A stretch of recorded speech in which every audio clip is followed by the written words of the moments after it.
Hi, it's Andy. Hi, it's Dave. Hi, it's Kirk.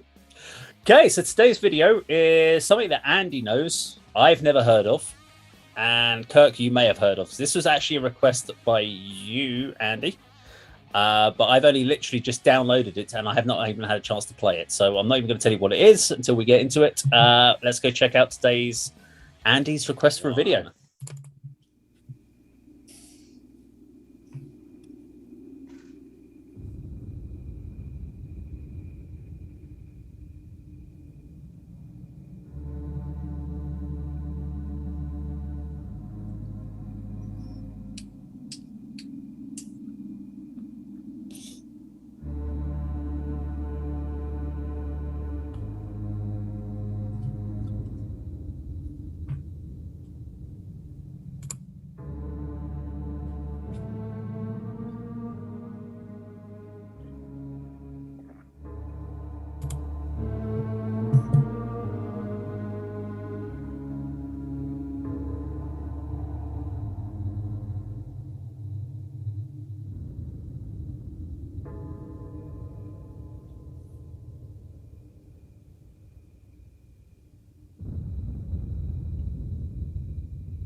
Okay, so we can see that was Morgoth. It was your choice, Andy. I think you can sum it up after we'll go first, I think, on this one. Yep. So this came off of their 1991 Cursed album, which was their first full album. Before I actually checked out a little bit about them while the video was going on, straight away I was like, yeah, it sounds like mid-80s death, some of the early Sepultura. So I kind of expected this to be like an 86, 87 track. It had that vibe of I know it's probably because it's been uploaded and shared so many times on people uploading it that the production quality of the audio doesn't sound great on this particular video. I don't know if that's what it sounds like on the album, but they did a couple of EPs before this, so it sounds a little bit washed out, the audio. But I think it's a good track, and if it came out now with better production, I think it would be a really strong track within the death genre. I think the 2-minute intro was unnecessary. It almost feels like that's the stuff that they would have playing before they went on stage, and then they drop the curtains and the song kicks in. So did they need it for the video? I don't know. It's kind of Blair Witchy in the video concept. Let's run around a graveyard with a camcorder and then put a really rough filter over the top of it. It's budget music video at its best. But I actually liked the track, but it did just straight away call out to the mid-80s deaths, early Sepultura stuff. So yeah, nothing to make it stand out from any of the rest of its peers, but was a good example for me of that kind of genre. I mean, what did you think, Kirk? Oh, I loved it. Yeah. I know the name, and it makes you realise, doesn't it? Century Media, they really had some of the best bands of the 90s, including, if you look at it, that Death 1991 album, Human, is actually a Century Media release in Europe. There was, apologies if I was laughing, there was one moment where I was chuckling. I don't think I've ever seen in a video where somebody's acting and then doing the vocals at the same time. When he was being chased, he was doing his death metal and roaring into the camera. It's like, what the hell? He was when he's on the cross, certainly. I didn't pick up on the when he's being chased, but I guess he probably was, yeah. I've never seen that before. He's definitely got a Jesus complex, isn't he, up on the cross?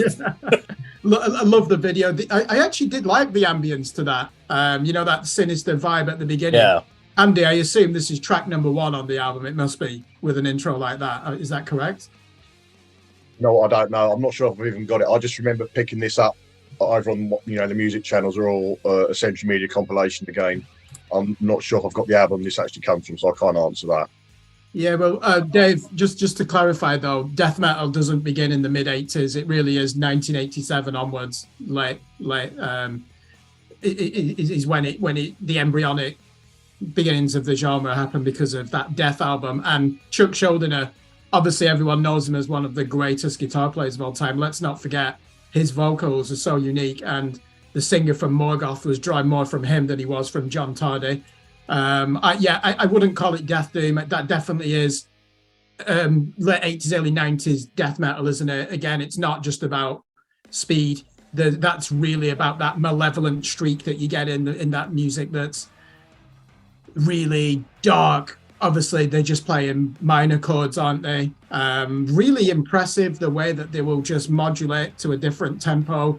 Very much reminds me of that Death album, Leprosy. They do that. Obviously, the most famous song from that is Pull the Plug, where they'll be playing something alternate picking, and then all instruments will just switch with the guitar. You won't have a fill. You won't have a reset where just one instrument brings in the others for a change of tempo. They just do it together. My Dying Bride are also masters at that. And whenever I hear that, I love it. It just doesn't happen enough for me in music where say you've got a guitar, bass and drums where they can just coordinate those changes together without giving you any warning. I think that's a real talent to do that, and it doesn't happen enough.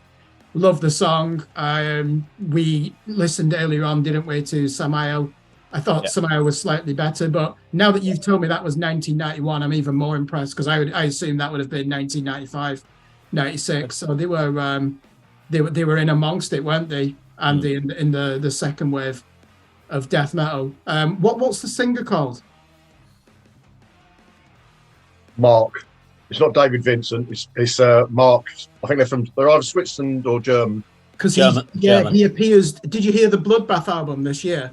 No. He appears on one of the tracks, so that's where. Right. He's when I was listening to that, I was like, oh, what band's he from? And it came up Morgoth, and then you mentioned him a few weeks ago, didn't you? So I know the name. I completely understand why you would love that, and me and you, we could listen to that music all day, couldn't we? If you put us in a room together with some beers and just an endless stream of old school death metal videos, poor quality MTV recordings, we'd probably be quite happy for 10 hours when we're just drinking beer and watching it.